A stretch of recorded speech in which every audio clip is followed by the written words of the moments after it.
کہ اس نے اپنے گھر والوں کے ساتھ کیا معاملہ کیا اور ان کی کیسی تربیت کی.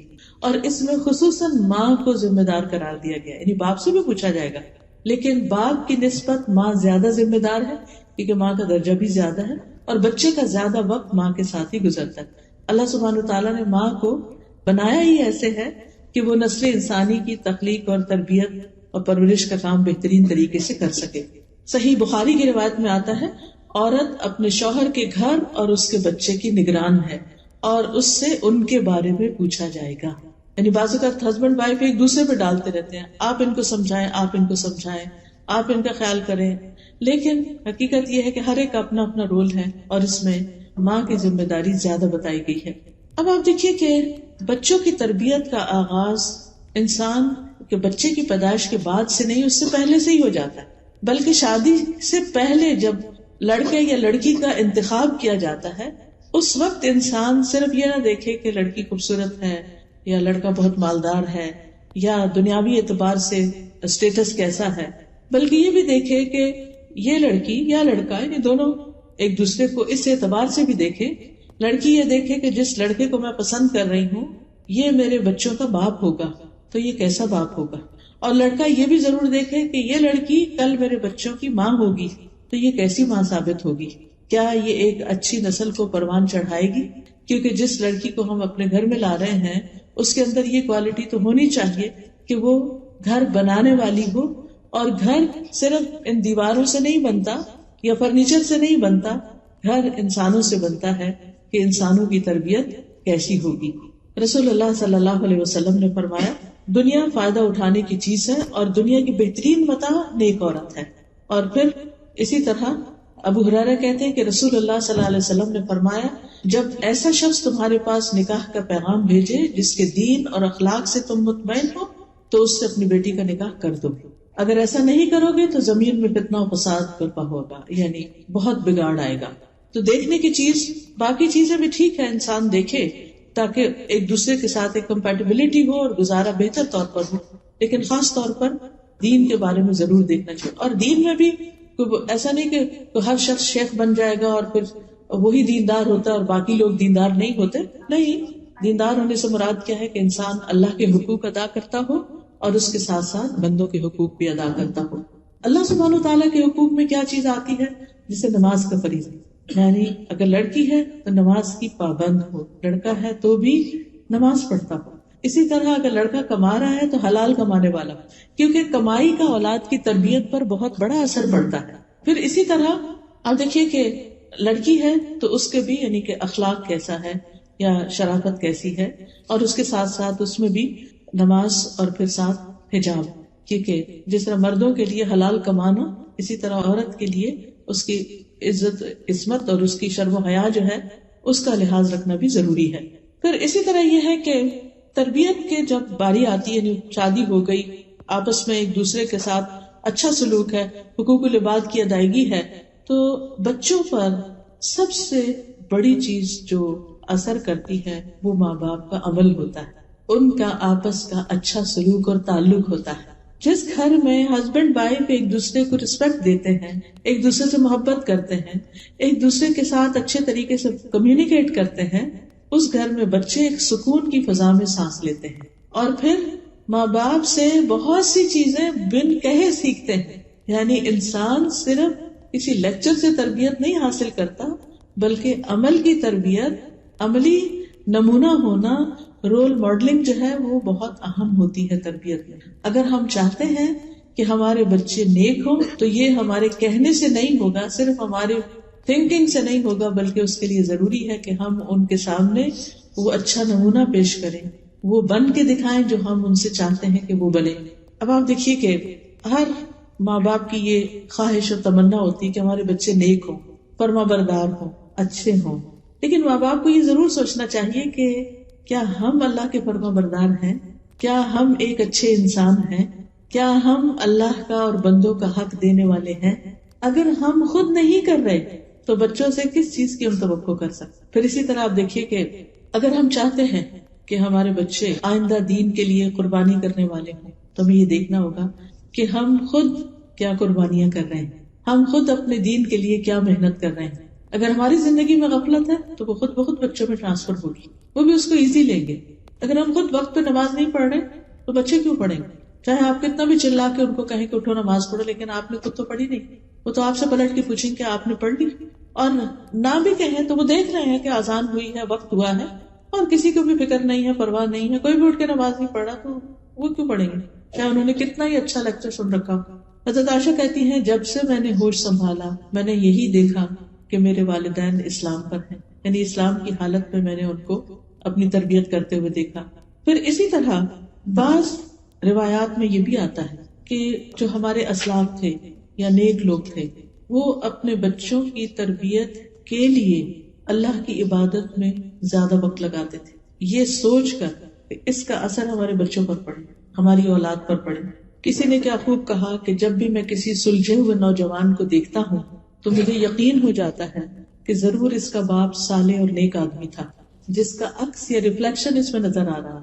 کیونکہ قرآن مجید میں اللہ تعالیٰ فرماتے ہیں، سورۃ الکہف ہر جمعے کو پڑھی جاتی ہے، آج بھی آپ نے پڑھی ہوگی، کان ابوہما صالحا، وہ دو بچے جن کا خزانہ زمین میں دفن تھا اور اس کے اوپر دیوار تھی، جب وہ گر گئی تو خضر علیہ السلام نے اس کو بنایا، اور اس کی وجہ یہ بتائی کہ ان کا باپ نیک آدمی تھا، وہ فوت ہو گیا تو اللہ تعالیٰ یہ چاہتا تھا کہ ان بچوں کا خزانہ محفوظ رہے، اس لیے میں نے یہ دیوار بنا دی.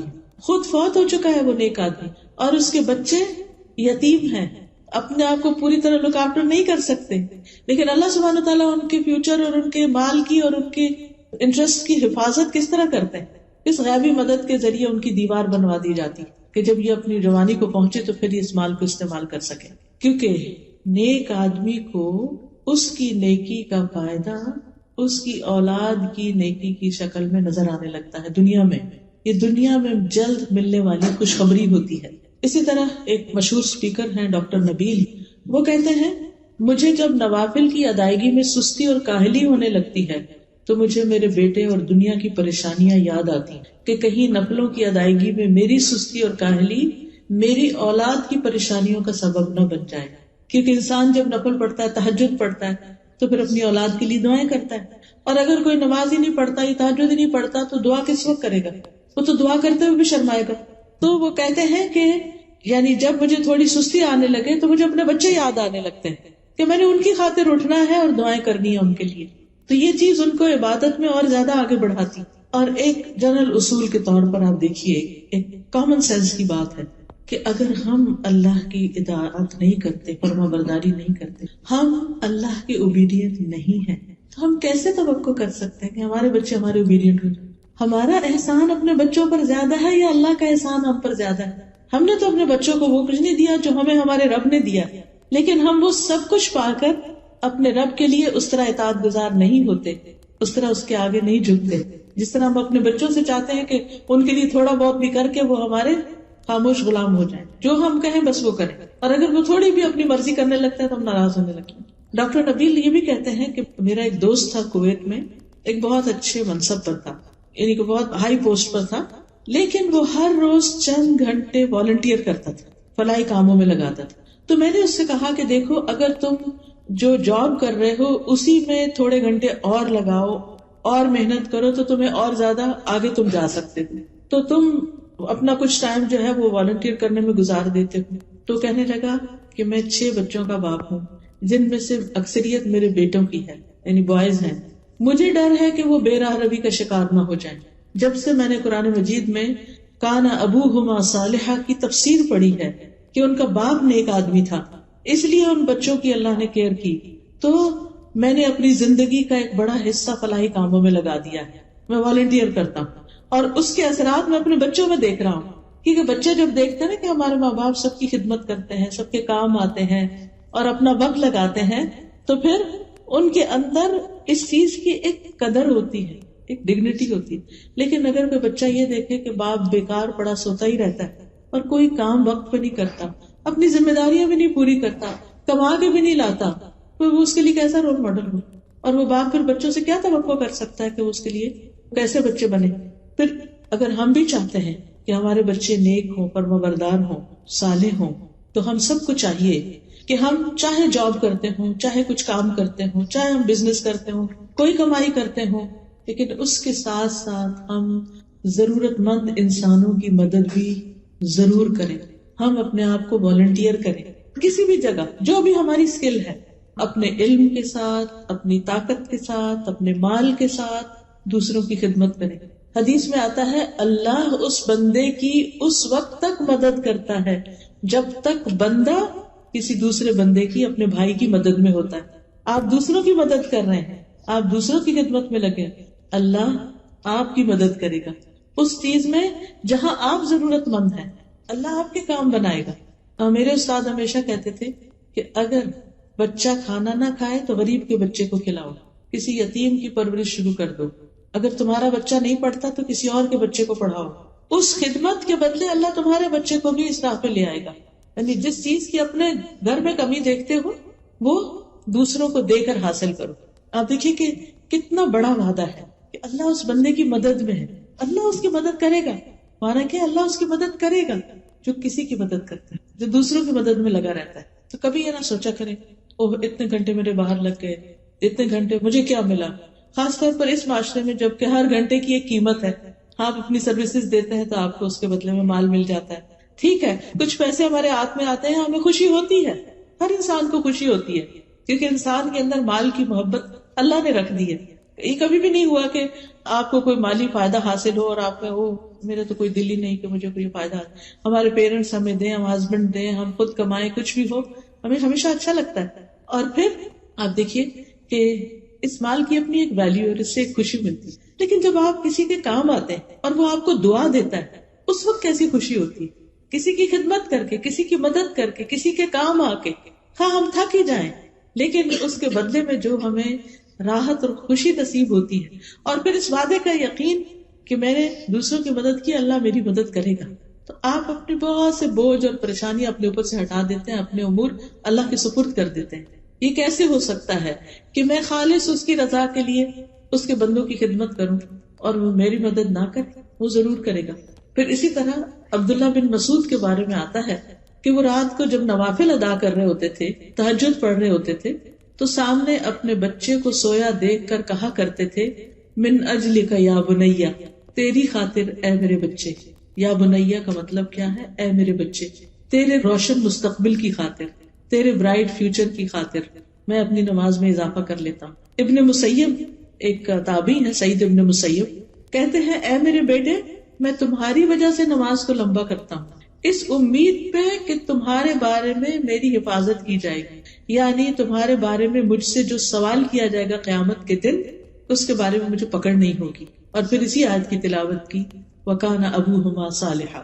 اسی طرح ایک آدمی کا طریقہ یہ تھا کہ جب بھی اس کا کوئی بچہ اخلاقی طور پہ بگڑ جاتا، کوئی ضد کرتا، کوئی بدتمیزی کرتا، تو وہ صدقہ کرتا اور کھانا کھلاتا. یہ دو کام کرتا، صدقہ کرتا، کھانا کھلاتا. کیوں؟ کیونکہ قرآن مجید کی آیت میں آتا ہے خذ من اموالہم صدقۃ تطہرہم وتزکیہم بہا، ان کے مالوں سے صدقہ لے کر اس کے ساتھ انہیں پاک کرے گا اور انہیں صاف کرے گا. یعنی تم انہیں پاک کرو گے، صاف کرو گے ان کے مالوں میں سے صدقہ لے کر. تو گویا مال میں سے صدقہ نکالنا اور اسی طرح خاص طور پر کھانا کھلانا یہ کس نیکی میں سے ہے کہ جس کی وجہ سے انسان کا اپنا بھی تزکیہ ہوتا ہے اور اولاد بھی سدھرتی ہے، نیک بنتی ہے. اور وہ شخص کہتا اے اللہ یہ صدقہ میرے بیٹے کے اخلاقی تزکیے کے لیے، یہ جو میں صدقہ کر رہا ہوں یہ میں اس نیت سے کر رہا ہوں کہ میرے بیٹے کو نیک بنا دے. پس بے شک یہ اخلاقی بے رہروی میرے لیے اس کی بیماری سے زیادہ شدید ہے. یعنی بچہ بیمار ہو فزیکلی وہ کم درجے کی مصیبت ہے، لیکن اگر وہ بگڑ جائے اور بے راہ ہو جائے تو وہ بہت بڑی مصیبت ہے. پھر اسی طرح ایک اور آدمی کا واقعہ یہ ملتا ہے کہ اس کے پاس اتنا نہیں تھا جس سے وہ بہت زیادہ مالی صدقہ کر سکے، وہ بس اتنا ہی کماتا تھا جس سے اس کی اپنی گزران ہوتی تھی، اس کے پاس دینے کے لیے زیادہ نہیں ہوتا تھا.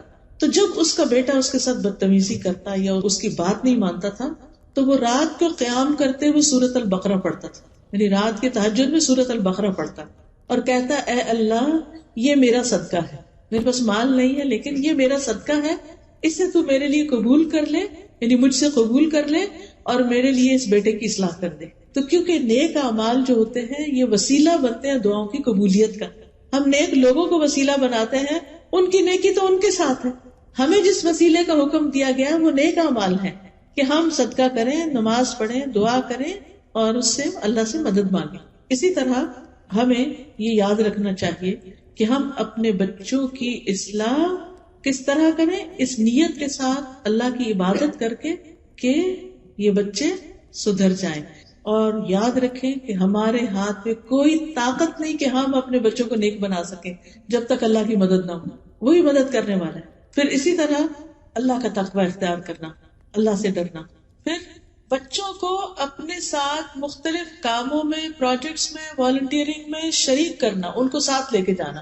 مثلا ہر جمعے کو آپ جو ابھی آپ کے قریب مسجد ہے اس کی صفائی اپنے ذمہ لے سکتے ہیں کہ نمازیوں کے آنے سے پہلے میں ہال کی صفائی کروں. آپ کیا کر سکتے ہیں کہ اپنے بچے کو تھرسڈے نائٹ ساتھ لے جائیں. خود اکیلے نہیں جائیں، ہسبینڈ وائف، بچے کو ساتھ لے کے جائیں کہ چلے اللہ کا گھر صاف کرتے ہیں. اور پھر ایک ایک کونے خدرے کو صاف کریں، کہیں کوئی داغ دھبا ہے اس کو مٹائیں، اس کو خوشبودار کریں، صفیں لگائیں. جو بھی ایک مسجد کی خوبصورتی اور بیوٹیفیکیشن ہو سکے. مسجد اللہ کا گھر ہو. ہم اپنے گھروں کو کتنا سجاتے ہیں، اور جب ہمارے مہمان آ رہے ہوں تو ہم کیئر کرتے ہیں نا، اور بھی سجاتے ہیں، صاف ستھرا کرتے ہیں، عام روٹین سے زیادہ کرتے ہیں. تو جمعے کے دن اللہ کے مہمان آتے ہیں. ویسے تو 5 نمازیں، لیکن آپ کو پتا ہے ہمارے یہاں 5 نمازیں کہاں اتنی فل مسجد ہوتی ہے. لیکن جمعے کے دن اتنے لوگ ہوتے ہیں کہ بعض اوقات صحیح اگر ارینجمنٹ نہ ہو تو لوگوں کو صحیح جگہ بھی نہیں ملتی. لیکن وہ صفائی کیوں نہیں ہو پاتی مسجدوں کی، وہ ایک چیئرفل ماحول کیوں نہیں ہوتا بعض اوقات؟ صرف اس لیے نہیں ہوتا کہ ان کے پاس والنٹیئر نہیں ہوتے. تو آپ ان سے بات کر کے کہ آپ مجھے یہ خدمت دیں. آپ کو معلوم ہے کہ الحمدللہ جیسے الہدا میں ویکینڈ میں کلاس ہوتی ہے، ابھی نئی سورۃ البقرہ شروع ہوئی ہے، اور ماشاءاللہ اس میں 400-500 لوگ ہیں، اور ہر ہفتے ان کے لیے بینچز لگانا اور چیئرز لگانا اور ہال کی سیٹنگ ٹھیک ٹھاک کام ہے. اور آپ کو معلوم ہے کہ کچھ سسٹرز ہیں، 2 سسٹرز، وہ پچھلے 5 سال یہ خدمت کرتی رہی ہیں. میں نے آج تک نہیں دیکھا ان کو کہ وہ کون ہے. مجھے ریسنٹلی بتایا گیا کہ وہ ارلی مارننگ آتی ہیں کلاس سے پہلے اور آ کر سارے بینچز لگاتی ہیں خاموشی. ان کے بچے بھی ساتھ ہوتے ہیں. وہ بغیر ناشتے کے نماز پڑھتے ہی بس گھر سے نکل آتے ہیں، کیونکہ اتنے سارے بینچز کہاں سے نکال کے وہ پورے ہال میں لگانے ہیں اور پھر ساری سیٹنگ کرنی ہے. اور پھر جب ساری سیٹنگ ہو جاتی ہے تو پھر کلاس سے پہلے بچوں کو ٹم ہارٹن پہ لے جا کے ان کو تھوڑا کھلا پلا کے پھر واپس آ کے کلاس اٹینڈ. یہ والنٹیئرنگ ہے. اور وہ بچے مسلسل دیکھ رہے ہیں کہ ہر ہفتے ہماری ماں اور ان کی دوست مل کے مسجد ٹھیک کرتے ہیں. کیا ماں کی یہ نیکی بچوں میں ٹرانسفر نہیں ہوگی؟ کیا انہیں یہ طریقہ نہیں آئے گا؟ آپ بھی کہیں نہ کہیں کوئی اسلامک سینٹر ہو، کوئی جگہ، اس کو اپنا سمجھیں اور اس میں والنٹیئر کریں. آپ کو معلوم ہے کہ اوور آل جو ہے عموماً مساجد کے ریسورسز اتنے زیادہ نہیں ہوتے کہ ہر چیز پروفیشنل طریقے سے کرا سکتے، لیکن کچھ لوگ ہوتے ہیں کہ وہ یہ کام کر سکتے ہیں. مجھے اچھی طرح یاد ہے جب میری بیٹی کا رشتہ ہونا تھا، تو جب رشتہ آیا چھوٹی بیٹی کا، تو میں نے پتا کیا کہ لڑکا کیا کیا کرتا، اس کی کیا عادات ہیں، کیا کیا اس کے کام ہیں. تو مجھے پتا چلا کہ وہ فلاں مسجد میں جمعے کے دن جمعرات کی رات کو وہاں کے ٹوائلٹ صاف کرتا ہے. تو اس سے کیا پتا چلتا ہے کہ ایک انسان ہمبل ہے، اس کے دل میں دین کی خدمت کا جذبہ. اور دین کی خدمت کے لیے ضروری نہیں کہ کوئی بہت بڑا ہائی فائی کام کیا جائے. مسجد کا ٹوائلٹ صاف کرنا ہم کیوں کریں؟ کلینر کیوں نہیں رکھ لیتے؟ بعض اوقات چھوٹے سیٹ اپ ہوتے ہیں، وہ نہیں رکھ سکتے یہ سب کچھ.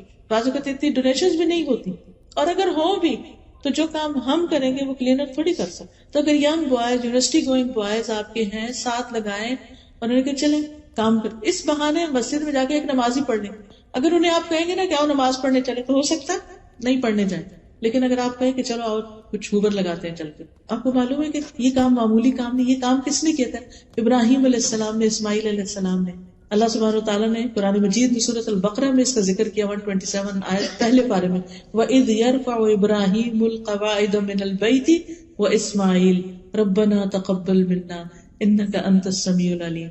اور جب ابراہیم اور اسماعیل بیت اللہ کی بنیادیں اٹھا رہے تھے، باپ نے بیٹے کو ساتھ لگایا اور تعمیر کی، تو انہوں نے دعا کیا ہمارے رب ہم سے یہ قبول کر لے، بے شک تو سب کی سننے والا اور جاننے والا ہے. پھر اللہ تعالیٰ نے دونوں کو حکم دیا کہ انطہر بیتی للطائفین والعاکفین والرکع السجود، میرے اس گھر کو صاف کرو طواف کرنے والوں کے لیے، سجدہ کرنے والوں کے لیے، رکوع کرنے والوں کے لیے، اعتکاف بیٹھنے والوں کے لیے. پیغمبر ہیں دونوں، پیغمبر دوسرے چھوٹے تو بعد میں بنے، لیکن پیغمبر ہیں، بہت معزز ہیں، لیکن وہ اللہ کا گھر تعمیر بھی کرتے ہیں اور اس کی صفائی بھی کرتے ہیں. یہ کوئی معمولی کام نہیں.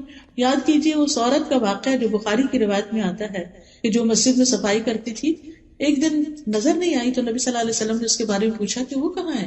پتہ چلا کہ وہ تو اچانک بیمار ہوئی اور فوت بھی ہو گئی. تو صحابہ نے کہا کہ کیا نبی صلی اللہ علیہ وسلم کو تکلیف دیں گے رات کے وقت؟ انہوں نے رات میں خود ہی جنازہ پڑھا, اس کو دفن کر دیا, کیونکہ حکم یہی ہے کہ جو ہی ڈیتھ ہو بس جتنا جلد از جلد جنازہ کرو. خیر, آپ نے پوچھا کہ اس کی قبر کہاں ہے, آپ اس کی قبر پہ گئے, لوگوں کو ساتھ لے کر گئے اور وہاں دوبارہ جنازہ پڑھا, اس کو خود اس کے لیے دعا کی. اب آپ دیکھیے کہ یہ سعادت کس کو ملتی ہے کہ اللہ کے رسول صلی اللہ علیہ وسلم ایک ایسی خاتون جس کا نہ کوئی آگے نہ پیچھے ہے, مسجد میں ہی رہتی ہے, مسجد کی صفائی کرتی ہے, اس کا جنازہ پڑھ رہے ہیں. وہ معمولی اعزاز ہے؟ اللہ کی نگاہ میں اس کی اہمیت کیا بڑی. ہم سمجھتے کہ بہت بڑے بڑے ٹائٹل ہوں اور پھر ہم کام کریں تو پھر اس سے ہماری بہت شان بنے گی.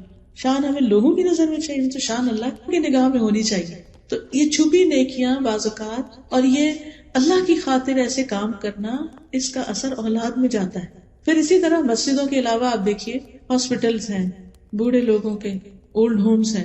کل میری بیٹی بتا رہی تھی کہ ان کا اسکول کا ٹرپ گیا ہوا تھا, بچوں کا اولڈ ہوم میں لے کر گئے تھے, شاید 8-9 سال کا ہے بچہ اس کا. کہہ رہی تھی کہ کل شام گھر آ کر اتنا رویا کہ جس طرح اس نے بوڑھے لوگوں کو وہاں دیکھا, کوئی فیملی ان کے پاس نہیں, وہ بیمار ہیں, وہ بیٹھے ہوئے ہیں, لونلی ہیں. تو وہ سین تو مجھ سے پوچھ رہی تھی کہ میں اب اس کو کس طرح کمفرٹیبل کروں, کیا بتاؤں اس کو. ہمارے بچے یہ سب چیزیں تو دیکھتے نہیں, نہ جنازہ دیکھتے ہیں, نہ قبرستان دیکھتے ہیں, نہ اولڈ ہوم دیکھتے ہیں. دل کس چیز سے نرم ہو, وہ اپنی آخرت کے بارے میں کیوں سوچے؟ وہ تو دنیا ہی دنیا ہے ان کے سامنے. ہم انہیں لے جاتے ہیں, کبھی کہیں کھانا کھلانے لے جاتے ہیں, کبھی کسی ٹوائز کی شاپ پر لے جاتے ہیں. ہم سمجھتے ہیں یہ ہم بچوں کی بہت بڑی خدمت کر رہے ہیں اور اس سے ہمارے بچے ہم سے بہت خوش ہو جائیں گے اور ہمارے بڑے فرما بردار ہوں. نتیجہ کیا ہے؟ جتنی ہم ان کو عیش کروا رہے ہیں, جتنی ہم ان کی ہر خواہش پوری کرتے چلے جا رہے ہیں, اتنا ہی وہ مزید بگڑتے چلے جا رہے ہیں. کسی بات پہ خوش ہوتے ہی نہیں, کیونکہ وہ ایک چیز وہ اب ان کی نگاہ سے اتر گئی, اب ان کو اس سے بڑی انٹرٹینمنٹ چاہیے, اس سے بڑی انٹرٹینمنٹ چاہیے. تو پھر وہ زندگی کی جو حقائق ہیں اور زندگی کی جو مشکلات ہیں ان کو فیس کرنا نہیں آتا. مومن آخرت پر یقین رکھتے ہوئے اپنی زندگی گزارتا ہے. ہمیں خود بھی اپنے لیے اور اپنی نسلوں کے لیے, اپنی تربیت اور تزکیہ کے لیے بھی اور اپنے بچوں کی تربیت کے لیے بھی ان سب جگہوں پر والنٹیئر کرنے کی ضرورت ہے. پھر اسی طرح اور بھی آپ دیکھ سکتے, آپ کے نیبرہڈ میں کوئی بزرگ خاتون ہو سکتی ہے, کوئی بیمار ہو سکتا ہے, کسی کو کسی اور چیز کی, نئے امیگرینٹس کو مختلف چیزوں کے لیے ضرورت ہو سکتی ہے. آپ دیکھیے کہ آپ کہاں کس کی کیسے مدد کر سکتے ہیں. آپ کی سرزمین تو وہ ہے جس نے بہت سارے سیرین ریفیوجیز کو ویلکم کیا ہے. ان کے بچے کیا پڑھ رہے ہیں, کیا نہیں پڑھ رہے, ان کے حالات کیا ہیں. ایسے لوگوں سے آپ کانٹیکٹ کر سکتے ہیں جو ڈائریکٹ ان کی مدد خدمت کر رہے ہیں, ان کے ساتھ آپ شامل ہو سکتے ہیں. بہت کام ہے کرنے کے, لیکن اپنی ذاتی زندگی, اپنی گھریلو زندگی, اپنی سوشلائزنگ میں سے وقت نکالیے. اگر آپ واقعی چاہتے ہیں کہ آپ کے بچے صحیح راستے پر آ جائیں تو پھر اپنے جان, اپنے وقت, اپنے مال کو اللہ کی خاطر قربان کریں. پھر اسی طرح بات ہو رہی تھی کہ اچھا رول ماڈل بن کے بچوں کی تربیت کرنا. اس میں یہ بھی آتا ہے کہ جیسے بچوں سے کیے ہوئے وعدے پورے کریں, ان سے غلط بیانی نہ کریں, سچی بات کریں. ایک خاتون نے اپنے بچے کو بلایا, ادھر آؤ میں تمہیں کچھ دوں. تو آپ نے اس سے پوچھا کہ تم کیا دینے والی ہو؟ انہوں نے کہا کہ میں اس کو کچھ میٹھی چیز دوں گی, کھجور دوں گی. تو آپ نے فرمایا اگر تم اسے کچھ نہ دیتی تو تمہارے اوپر جھوٹ کا گناہ لکھا جاتا ہے. کبھی بھی بچوں سے جھوٹ نہ بولو, ان کا اعتماد چلا جائے. زندگی پر کسی پہ بھی ٹرسٹ نہیں کرتے, کیونکہ ماں ایسی چیز ہوتی ہے نا کہ جس پر انسان آنکھیں بند کر کے ٹرسٹ کرتا ہے. لیکن اگر یہ انسان کو احساس ہو جائے نا کہ ماں دھوکہ دیتی ہے, ماں ڈرامہ کرتی. پچھلے دنوں کسی خاتون کی بات مجھ سے ہوئی تو بہت پریشان تھی. کہتی بچے نے گھر چھوڑ دیا, کہیں اور جا کے رہتا ہے. اور میں نے اس سے بہت کہا ہے کہ تم ایسا نہیں کرو, لیکن وہ نہیں مانتا. تو کہتی کہ جب شاید وہ رونے لگی یا کسی طرح اس کو سمجھانے لگی تو کہتے ماں آپ بہت ڈرامے کرتی. اب آپ دیکھیں, ماں کو یہ کہنا کہ تم ڈرامے کرتی ہو, اس کے آنسو کو ڈرامہ سمجھنا, کہ جیسے ڈرامے میں کوئی ہوتا ہے نا کیریکٹر, تو اس میں وہ جھوٹ موٹ کر ہوتے ہیں اور وہ لگتا ہے جیسے رو رہے. اگر ہمارے بچے ہمارے بارے میں یہ سوچیں کہ ہماری ماں جو ہے وہ ٹرسٹ وردی نہیں ہے اور ہمارے ساتھ بس ایسی فراڈ کر رہی ہے اور ہماری کیئر نہیں کرتی اور اس کو ہماری ضرورت نہیں ہے, یا کسی بھی طرح اگر بچوں کے اندر ایسی کوئی فیلنگ آ گئی ہے تو یہ نہیں ہونا چاہیے نا. تو اس کے لیے یہ ہے کہ بچوں کے ساتھ کیا کریں, سچ بات کریں, ٹرسٹ بلڈ کریں. کسی بھی کامیاب ریلیشن شپ کے لیے بہت ضروری ہوتا ہے کہ ایک دوسرے پر اعتماد کیا جائے, ٹرسٹ کیا جائے. کیونکہ جہاں ٹرسٹ نہیں ہوتا نا وہاں پھر اتفاق نہیں ہوتا, محبت نہیں ہوتی, پھر وہ بات نہیں سنتے. اس کے علاوہ بچوں کو فارمل اسلام کی ایجوکیشن بھی دینی چاہیے. دنیا کی تعلیم تو لے رہے ہیں اگر اسکول میں جاتے ہیں تو آپ دیکھیں دن کا ایک بڑا حصہ اسکول میں گزار کے آتے ہیں، لیکن اگر وہ گھر پہ ہیں اور آفٹرنون میں آپ خود ان کو سکھا سکتے ہیں، یا کسی مسجد میں یا کہیں بھی ان کو بھیج سکتے ہیں، تو دین کی باقاعدہ تعلیم دیں.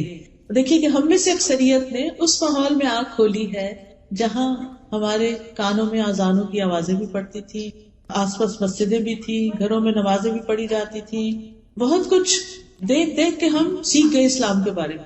لیکن ہمارے بچوں کو بہت کچھ سکھانے کی ضرورت ہے، تب وہ ان کو پتہ چلے گا کہ یہ دین ہے، یہ اسلام ہے. تو اس میں آپ دیکھیے کہ حضرت لقمان نے اپنے بیٹے کو جو سب سے پہلی چیز سکھائی تھی وہ کیا تھی؟ یا بنی لا تشرک باللہ ان الشرک لظلم عظیم. سب سے پہلی چیز یہ کہ بچوں کا عقیدہ درست کریں، ان کو توحید سکھائیں، ون نفس اللہ سبحانہ وتعالی. کیونکہ اگر وہ توحید پر ہے نا تو کوئی ان سے غلطی کوتاہی ہو بھی گئی تو اللہ تعالیٰ معاف کر دے گا. لیکن اگر شرک میں انہوں نے زندگی بسر کی تو شرک تو بہت بڑا ظلم ہے، شرک کا گناہ کبھی معاف نہیں ہوگا جب تک کہ اس سے توبہ نہ کر لیں. تو لا الہ الا اللہ کا معنی سکھانا بہت ضروری. وہ کیسے؟ عبداللہ بن عباس کہتے ہیں کہ ایک دن میں نبی صلی اللہ علیہ وسلم کے پیچھے سوار تھا تو آپ نے فرمایا، اے لڑکے، میں تجھے چند کلمات سکھا رہا ہوں، اللہ کے احکام کی حفاظت کرو، اللہ تمہاری حفاظت کرے گا. اللہ کی حفاظت کرو یعنی اللہ کے احکامات کی، تم اسے اپنے سامنے پاؤ گے. جب مانگو اللہ سے مانگو، یہ ہے توحید کہ جب مانگو اللہ سے مانگو. اس لیے بچوں کو کوئی بھی چیز ضرورت ہو تو آپ اسے کہ اچھا اللہ سے دعا کرو اور پھر آپ اس کو ہیلپ کریں، لیکن اسے اپنے سے نہیں جوڑیں، اللہ سے جوڑیں. پھر جب مدد چاہو اللہ سے مدد مانگو، امتحان میں مدد چاہیے، بزنس میں، جاب میں، کسی بھی چیز میں اللہ سے مدد مانگو. جان رکھو اگر ساری دنیا مل کر تمہیں کوئی نفع پہنچانا چاہے تو تمہیں کچھ نفع نہیں دے سکتی، کچھ فائدہ نہیں دے سکتی سوائے اس کے جو اللہ نے تمہارے لیے لکھ دیا. اور اگر سارے مل کر تمہیں کوئی نقصان دینا چاہے تو تمہیں کچھ نقصان نہیں دے سکتے سوائے اس کے جو اللہ نے لکھ دیا. قلم اٹھا لیے گئے صحیح پہ خشک ہو گئے. تو اس سے کیا پتہ چلتا ہے کہ بچوں کو بچپن سے ہی بتا دینا چاہیے کہ اصل فائدہ اور نقصان اللہ کے ہاتھ میں، کوئی تمہارا کچھ نہیں بگاڑ سکتا، تاکہ ان کے اندر ایک بہادری ہو. اور پھر یہ سکھاؤ کہ جو کچھ چاہیے اللہ کی طرف رجوع کرو.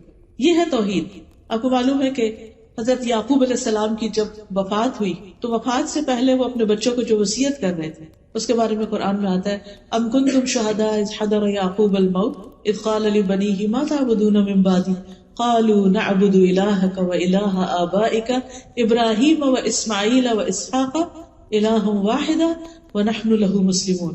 کیا تم موجود تھے اس وقت جب یعقوب کو موت آئی، جب اس نے اپنے بیٹوں سے کہا میرے بعد کس کی عبادت کرو گے؟ پیغمبر ہے اللہ کے یعقوب علیہ السلام، جن کے بیٹے یوسف علیہ السلام بھی، اور باقی بھائی تو آپ کو معلوم ہے وہ قصہ. تو ان کو وہ جوان بیٹے تھے، بڑے تھے، سمجھدار تھے، ان کو کہہ رہے ہیں کہ میرے بعد تم کس کی عبادت کرو گے یہ بتاؤ، حالانکہ وہ اسلام پر تھے. آج آپ دیکھیں آپ کے بچے جس ماحول میں رہ رہے ہیں، کیا یہ میک شور کرنا جاننا ضروری نہیں کہ ہمارے بعد ہمارے بچے، ہماری نسلیں اسلام پر ہوں؟ تو ان سے پوچھنا چاہیے کہ ہمارے بعد تم کس ریلیجن کو فالو کرو گے، کس دین پر ہوگے تم؟ تو انہوں نے کہا ہم آپ کے الہ یعنی اللہ کی عبادت کریں گے جو آپ کا الہ ہے، آپ کے باپ دادا کا، ابراہیم کا، اسماعیل اور اسحاق علیہ السلام کا، الہ واحدہ ونحن لہ مسلمون، اور ہم سب اسی کے مسلمان فرمانبردار ہیں. اس سے کیا پتہ چلتا ہے کہ پیغمبروں نے اپنی اولاد کو ایک الہ کی عبادت کی تعلیم دی اور مرتے دم تک اس کی فکر کی. پھر ان کے اندر اللہ کا ڈر پیدا کیا جائے، لوگوں کا ڈر نہیں پیدا کریں، اس سے بزدلی آتی، اللہ کا ڈر، اس سے قوت آتی. حضرت لقمان ہی کے بارے میں جو ابھی آیات پڑھی گئی، انہوں نے کہا تھا یا بنیا، اے میرے چھوٹے بچے، بے شک اگر کوئی چیز رائی کے دانے برابر ہی کیوں نہ ہو، آسمان میں ہو، چٹان میں ہو یا آسمانوں یا زمین میں، اللہ اس کو لے آئے گا. بے شک اللہ بڑا باریک بین، پوری خبر رکھنے والا. تو اللہ سبحانہ تعالیٰ کے ناموں اور صفات کا علم دے بچوں کو کہ اللہ کون ہے، اللہ کی پہچان دے، پھر آخرت کا تصور دے ان کو. یاد ہوگا آپ کو کہ نبی صلی اللہ علیہ وسلم نے جب ابتدائی دعوت دی تھی اسلام کی تو آپ نے اپنے خاندان والوں کو دعوت پہ بلایا تھا. تو اس وقت سب سے خطاب کر کے کیا کہا تھا؟ کچھ یاد ہے آپ کو کہ جب آپ نے اپنے خاندان والوں کو دعوت پر بلایا تھا تو اس وقت کیا کہا تھا؟ وَأَنذِرْ عَشِيرَتَكَ الْأَقْرَبِينَ، اپنے قریبی رشتہ داروں کو خبردار کرو. آپ نے ایک ایک کر کے سب کے نام لیے تھے. پھر خواتین میں سے پھپھی کا نام لیا اور اپنی بیٹی کا نام لے کے کہا اے فاطمہ بنت محمد صلی اللہ علیہ وسلم، اپنے آپ کو جہنم کی آگ سے بچاؤ. میں اللہ کی طرف سے تمہارے لیے کسی چیز کا اختیار نہیں رکھتا. تم لوگوں سے رشتہ ہے، میں اسی طرح جوڑتا رہوں گا جس طرح جوڑنا چاہیے، لیکن اللہ کے ہاں رشتے ختم ہو جائیں گے، تمہیں میں نہیں بچا سکتا. تو آخرت کی فکر ڈالی اپنی بیٹی کے اندر کہ اپنے لیے خود کچھ کرو. پھر اللہ تعالیٰ سارے اہل ایمان کو حکم دیتا ہے یا ایھا الذین آمنوا قوا انفسکم واہلیکم نارا، اے ایمان والو اپنے آپ کو گھر والوں کو آگ سے بچاؤ.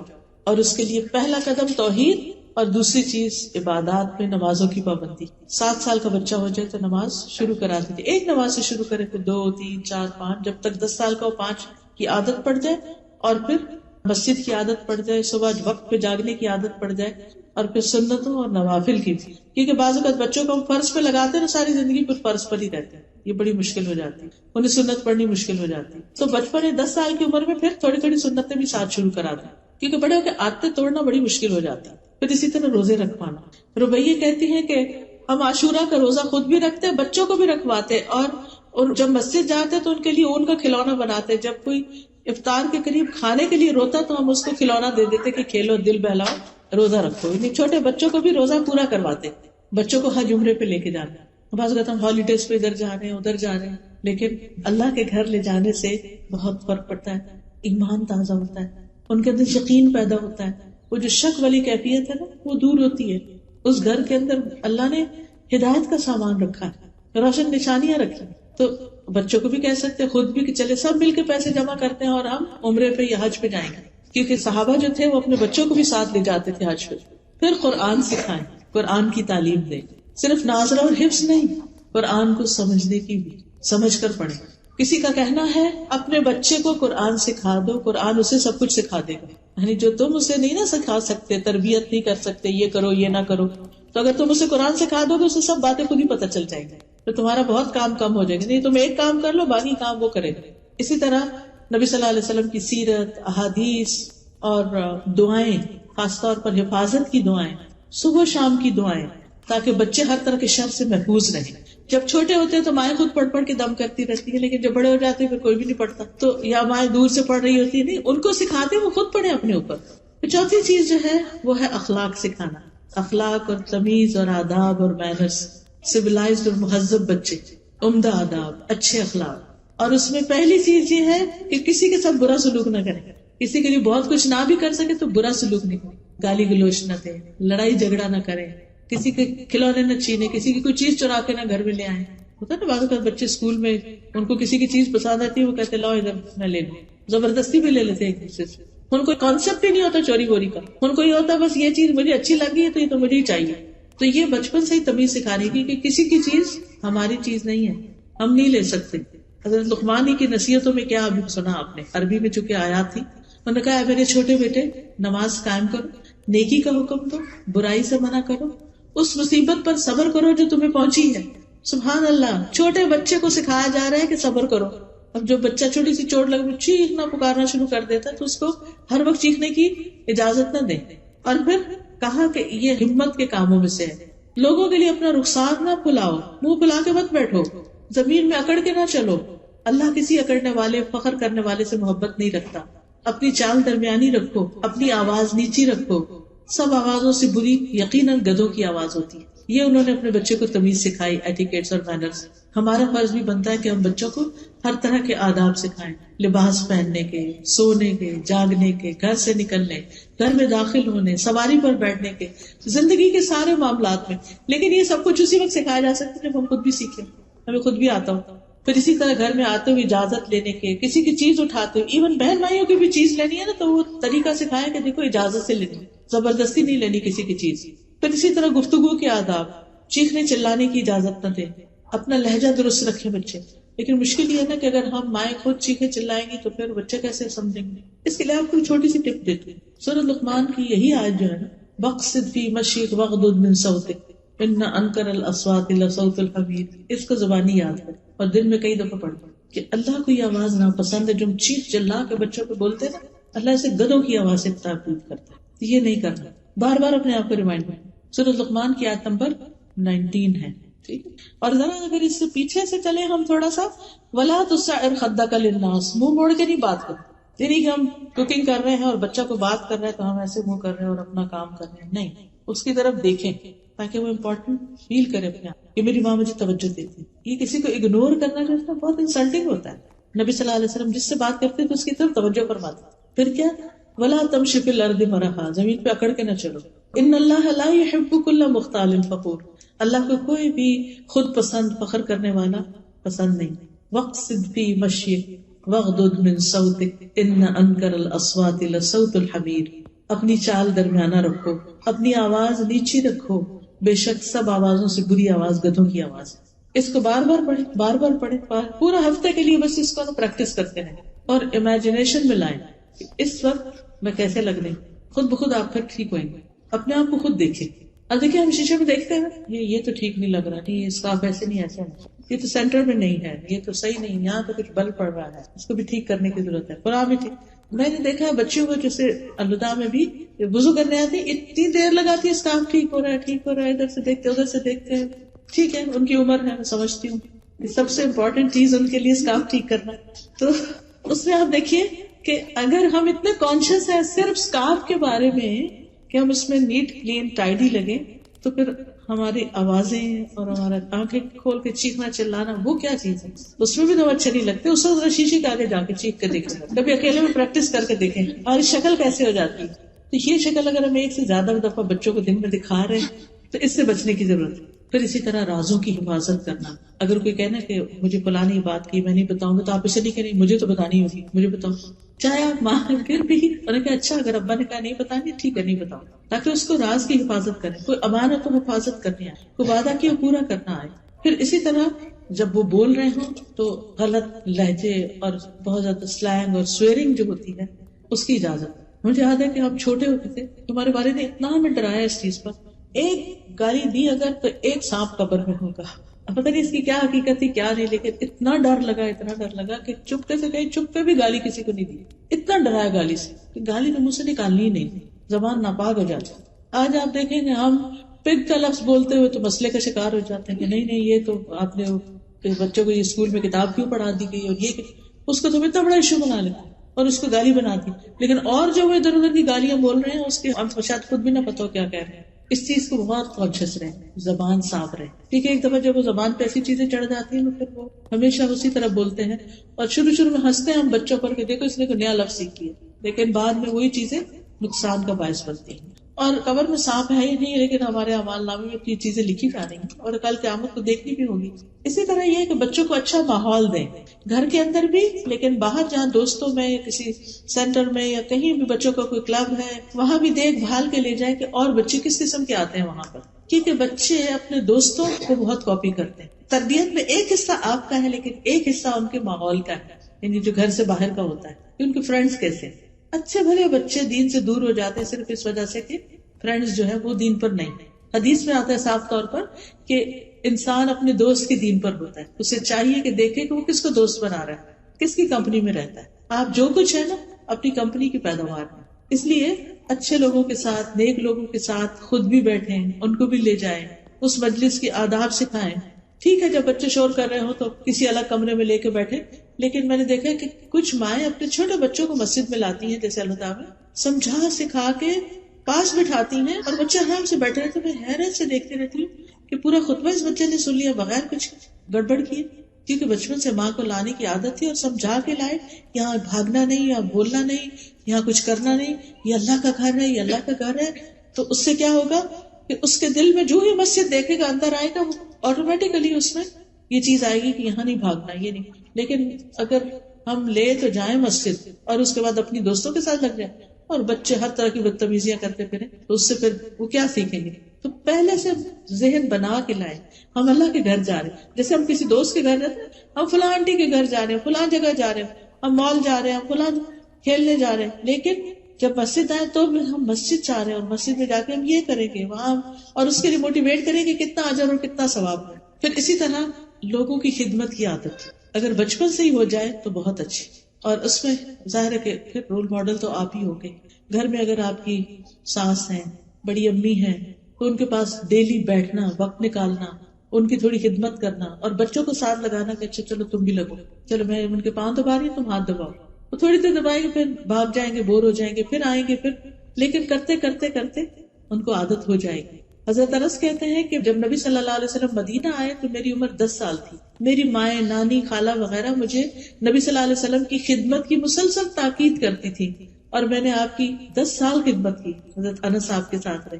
تو کس نے سکھایا تھا کہ نبی صلی اللہ علیہ وسلم کی خدمت کرنا؟ ماں نے سکھایا تھا. اور وہ کہتے ہیں کہ جب آپ کی وفات ہوئی تو میں 20 سال کا تھا، اور یعنی بہت سے احکامات انہوں نے صرف دیکھ دیکھ کے گھروں میں سیکھے تھے. پھر اسی طرح اگر ممکن ہو تو بچوں کو کسی اسکالر یا کسی ایسے شخص کی کمپنی میں دیں کہ جو ان کو بہت سی اور چیزیں بھی ساتھ رکھ کے سکھا سکے. یا اگر دنیا کی تعلیم تربیت بھی دینی ہے تو اس میں آپ دیکھیے کہ جیسے اگر کھانا پکانا ہے یا اور گھر کے کام ہے، اگر آپ خود سکھا سکتے ہیں، یا بعض اوقات آپ کی کوئی بہن یا بانجی یا کوئی اور، تو ان کے ساتھ تھوڑی دیر انہیں چھوڑیں کہ ان سے بھی سیکھیں چیزیں. اس سے تھوڑا ان کو ویرائٹی بھی مل جاتی ہے اور ڈفرینٹ لوگوں سے ڈفرینٹ چیزیں بھی وہ سیکھ سکتے ہیں. تو باصلاحیت لوگوں کی نگرانی میں بچوں کو دینا، ان کی کمپنی دینا. بچوں کو ہر وقت صرف بچوں میں نہیں رہنا چاہیے، یہ یاد رکھیے، کیونکہ جو بچے ہر وقت بچوں میں رہتے ہیں وہ کبھی بڑے نہیں ہو پاتے. جب آپ بڑے لوگ بیٹھے ہوں تو ان کو بھی بیچ میں ساتھ بٹھائیے، چاہے زیادہ دیر نہیں لیکن کچھ دیر ضرور بٹھائیے تاکہ وہ بڑوں کی کارآمد گفتگو سنے اور اس کو یاد رکھے. آپ کو معلوم ہے کہ حضرت انس جو تھے وہ چھوٹے تھے لیکن کتنی باتیں انہوں نے نوٹ کی. وہ کہتے ہیں کہ میں نے رسول اللہ صلی اللہ علیہ وسلم سے بڑھ کر کسی کو بچوں کے ساتھ شفقت کرنے والا نہیں پایا. پھر اسی طرح ہم دیکھتے ہیں کہ آپ صلی اللہ علیہ وسلم حضرت ابن عباس کو دعائیں دیتے ہیں. چھوٹے سے بچے ہیں، آپ کے گھر میں رات رہنے کے لیے آتے ہیں اپنی خالہ کے پاس کیونکہ ان کی اہلیہ تھی نبی صلی اللہ علیہ وسلم کی. پھر اسی طرح بچوں کو بول کے بھی محبت کا اظہار کریں. نبی صلی اللہ علیہ وسلم نے حضرت حسن کے لیے فرمایا اللہم انی احبہ، اللہ میں حسن سے محبت کرتا ہوں، فاحبہ، آپ بھی اس سے محبت کریں. واحبب من یحب، اور آپ اس سے بھی محبت کریں جو حسن سے محبت کریں. یعنی آپ بچوں کا احساس دلائیں، بول کے بھی کہیں کہ آپ مجھے اچھے لگتے ہیں. پھر پیار سے مخاطب کریں، نک نیم بھی رکھ سکتے ہیں، ان کو توجہ دیں، ان کے ساتھ بچوں کی طرح کھیل کھیلیں. نبی صلی اللہ علیہ وسلم نماز سے سر نہیں اٹھاتے تھے جب بچے آ کے بیٹھ جاتے تھے کمر پر. پھر اسی طرح بچوں کے ساتھ کھیلنا، جیسے پکڑم پکڑائی یا کچھ. حضرت حسین گلی میں کھیل رہے تھے، نبی صلی اللہ علیہ وسلم اپنے ساتھیوں کے ساتھ جا رہے تھے، آپ نے ان کو چھوڑا، آگے بڑھ کے حضرت حسین کو پکڑا اور وہ آگے آگے بھاگنے لگی. تو پھر آپ نے ان کا ایک ہاتھ یہاں تھوڑی کے نیچے رکھا، دوسرا سر کے پیچھے سے یوں کر کے ان کو اوپر کیا اور ان کو کس کیا اور پھر چلے گئے اور بھاگ کے پیچھے سے پکڑا تھا ان کو. ان چیزوں سے بچے بہت خوش ہوتے ہیں، ان کا کانفیڈینس بحال ہوتا ہے، وہ شیئر کر سکتے ہیں، وہ ریلیٹ کر سکتے ہیں. کیونکہ عمر کا تو فرق ہے ہی، لیکن آپ کا جو رویہ ہے وہ اس فرق کو بہت تھوڑا کر دے گا. لیکن اگر آپ بہت سنجیدہ ان کے ساتھ اور وہ اپنے دل کی بات شیئر ہی نہیں آپ سے کر سکتے تھے، یہ اچھی بات نہیں، پھر آپ ان کو کہہ بھی نہیں سکتے کچھ. پھر اسی طرح اگر بچے بیمار ہو جائیں تو ان کا خیال کرنا، پھر ان کا علاج کرانا، لیکن اوور ڈوز نہیں کرنا. کچھ مائیں اتنی زیادہ کانشیس ہوتی ہے کہ چھوٹے چھوٹے بچوں کو بار بار ڈاکٹر کے پاس لے جانا اور بار بار ان کو خوب دوائیاں دے کے بچپن میں ان کی امیونٹی خراب کرنا. تو اس چیز سے بچنا چاہیے. پھر بڑے بچوں کو بھی پیار کرنا. بعض بچے ٹین ایجر ہیں تو کئی دفعہ تو ہمارے سے اونچے ہو جاتے ہیں، جتنے مرضی بڑے ہو جائیں ساتھ لگائیں، ماتھے بھی پیار کریں، ہاتھ پکڑیں، اس کو چومیں. اس سے بچوں کے اندر ایک آپ سے کلوزنس آئے گی، پھر وہ آپ سے شیئر کریں، پھر آپ ان کو اچھی نصیحت دے سکتے ہیں. کیونکہ بہت سے لوگ پوچھتے ہیں نا کہ اچھا جو بڑے بچے ہو گئے ان کے ساتھ کیا کریں. ان کے ساتھ تو ہر وقت لڑائی رہتی ہے، تم نکمے ہو، تم کچھ کرتے نہیں ہو، تم یہ نہیں کرتے، ان کی کسی بات پہ راضی نہیں. اب اس کا نتیجہ کیا ہوتا ہے؟ وہ پھر کترانا شروع کرتے، اوائڈ کرنا شروع کرتے، قریب ہی نہیں آتے، تربیت ہی نہیں ہوتی. پھر اسی طرح نبی صلی اللہ علیہ وسلم حضرت فاطمہ کو چومتے تھے، پاس بٹھاتے تھے، ان کو اپنی جگہ بٹھاتے تھے. پھر اسی طرح آپ اپنی چادر میں ان کو گھسا لیتے تھے بچوں کو، چھوٹے بچوں کو، پھر ان کو اٹھاتے تھے. کبھی مارا نہیں تھا چھوٹے بچوں کو، اور پھر زیادہ روک ٹوک بھی نہیں، ہر بات میں انٹرفیئر نہیں کرے، نہ یہ نہیں کرو. اب ہوتا ہے کہ بچہ سے نہ یہ نہیں لو، وہ اٹھا لیا، وہ پکڑا، وہ اٹھا لیا، وہ لیا. کچھ تو ان کے لیے بھی چھوڑ دیں کہ وہ بھی کسی چیز سے انجوائے کریں. ابھی آپ نے اپنی کتاب اٹھائی ہے، ان کے لیے کچھ اور رکھ دیں تاکہ اس پہ بعض بچے بھی کہتے ہیں وہی چاہیے جو آپ کی. اچھا بعض بچے قرآن پکڑتے ہیں تو بچے نے قرآن پکڑ لیا، گرا دے گا. پھر کیوں آپ سوچ رہے گرا دے گا؟ آپ نیچے ہاتھ رکھ لیں اگر چھوٹا بچہ ہے، یا کسی بھی طرح نظر رکھیں، اور اگر بچہ آگے پیچھے کرے خود قرآن لے کے چومے، اس کو سینے سے لگایا کہ اللہ کی کتاب ہے، نیچے نہیں رکھنا، تو نیکسٹ ٹائم کیئر کرے گا. لیکن یہ تو نہیں کہ بچہ قرآن کو ہاتھ ہی نہ لگانے دیں، اور جب وہ بچہ بڑا ہوگا اور آپ کہیں گے یہ لو قرآن، تو وہ کہے گا اب میں ہاتھ نہیں لگاتا اس، کیونکہ ہر دفعہ اس نے ہاتھ لگایا اور آپ نے کھینچ لیا اس، ہر دفعہ نماز پہ آپ پہ چڑھا اور آپ نے پیچھے کر دیا. وہ کیوں نماز اور قرآن سے محبت کرے گا؟ جن چیزوں کی دین میں رخصت ہے، اجازت ہے، اتنا تو ان کو کرنے دیں. اور پھر یہ آخری بات ہے کہ بچوں کے لیے خوب دعائیں کریں، کیونکہ صرف ہماری کوششیں کافی نہیں ہیں، دعائیں بہت ضروری ہیں. نبی صلی اللہ علیہ وسلم نے فرمایا 3 طرح کے لوگوں کی دعائیں قبول ہوتی ہیں: مظلوم کی دعا، مسافر کی دعا، اور والد کی اپنی اولاد کے لیے دعا. باپ بچوں کے لیے دعا کرے. آپ اپنے بارے میں کہتے تھے میں اپنے باپ ابراہیم کی دعا ہوں، انہوں نے دعا کی تھی نا کہ اللہ ایک پیغمبر بھیج اس میں سے، اور جو ان پہ تلاوت کرے اور کتاب اور سنت حکمت کی تعلیم دے. تو آپ کو اس بات پر خوشی تھی کہ ابراہیم علیہ السلام نے میرے لیے دعا مانگی تو میں پیدا ہوا اور میں نبی بن کے آیا. تو آپ اپنے بچوں کے لیے دعا میں اللہ ان کو ایسا بنا دے، ایسا بنا دے، ایسا بنا دے. جو بھی آپ کے ڈریمز ہیں، جو بھی خواب ہیں، اور ان کے سامنے بھی بولا کریں. اور کبھی بچوں کو بد دعا نہ دیں، غصے میں آ کے بد دعا نہیں، کیونکہ ہوتا کیا اس سے اگر قبول ہو گئی تو کون روئے گا. اور نیک اولاد کے لیے دعائیں.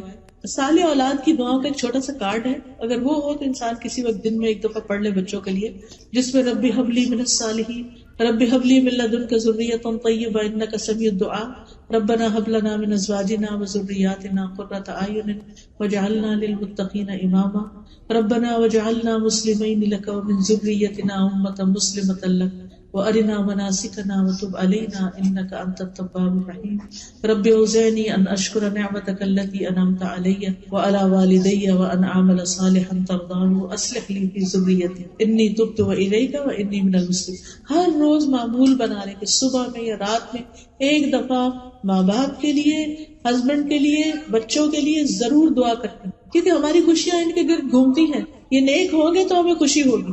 پھر رب اجعلنی مقیم الصلاۃ ومن ذریتی ربنا وتقبل دعا، پھر واجنبنی وبنی ان نعبد الاصنام، اور پھر اللہم انی اعوذ بک من جار السوء ومن زوج تشیبنی قبل المشیب ومن ولد یکون علی ربا. اے اللہ میں تیری پناہ طلب کرتا ہوں برے پڑوسی سے، ایسی بیوی سے جو مجھے بڑھاپے سے پہلے بوڑھا کر دے، یا ایسے شوہر سے، اور ایسی اولاد سے جو میرا آقا بن بیٹھے، یعنی اولاد ہماری ہمیں کنٹرول کرنا شروع کر دے، ایسے مال سے جو میرے لیے عذاب بنے، ایسے چال باز دوست سے جس کی آنکھیں مجھے دیکھ رہی اور جس کا دل میری نگرانی کرتا. اگر وہ کوئی نیکی کی بات دیکھے تو اسے دبا دے، اور اگر برائی دیکھے تو لوگوں پھیلا دے اسے. پھر بچوں کے نیک سلوک کے بدلے دعا دینا، اور اگر وہ کوئی بدتمیزی شرارت بھی کرے تو بھی دعا دے، بس دعا نہ دے. اور پھر والدین کے بچے کام خراب کریں نا تو ماں باپ کے لیے دعا کرنی شروع کر دیں. بچے نافرمانی کریں، یا اللہ میرے ماں باپ پہ رحم فرما، رب ارحمہما کما ربیانی صغیرا. آپ اپنے والدین کے ساتھ اچھے ہوں گے تو آپ کے بچے آپ کے ساتھ اچھے ہوں گے. پھر اسی طرح ان کے مال، اولاد، جان، اس میں برکت کی دعائیں کیا کریں. ان کے رزق میں برکت کی دعا ابراہیم علیہ السلام نے دعا کی تھی نا اپنے بچوں کے لیے کہ اللہ ان کو پھلوں میں سے رزق دے. حالانکہ مکہ میں کچھ نہیں اگتا تھا. اور پھر جب دوبارہ گئے تھے حضرت اسماعیل کی شادی کے بعد تو انہوں نے پوچھا کہ کیا کھاتے ہو، تو انہوں نے کہا گوشت، پانی. تو انہوں نے کہا کہ اللہ ان کی گوشت اور پانی میں برکت نازل فرماتے. اپنے بچوں کو دعا دی ان کے رزق میں.